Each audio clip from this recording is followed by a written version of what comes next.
அஸ்ஸலாமு அலைக்கும் வரஹ்மத்துல்லாஹி வபரகாத்துஹு.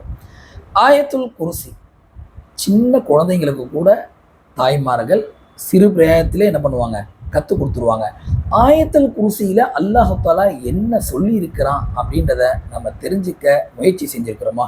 கண்ணியமானவர்களே, அல்லாஹ் தஆலா தன்னுடைய அர்ஷை பற்றியும் குர்சியை பற்றியும் ஆயத்துல் குர்சியில் சொல்லியிருக்கிறான்.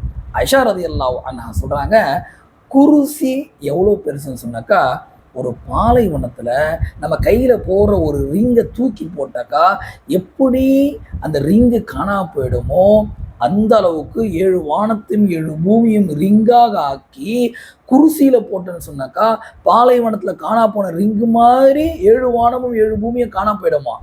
குருசியை தூக்கி அரிசியில் போட்டேன்னு சொன்னாக்கா எப்படி 7 வானங்கள் 7 பூமியும் காணா போயிடுமோ அந்த அளவுக்கு காணா போயிடுமா. அரிசி அவ்வளோ மகத்துவம் வாய்ந்தது.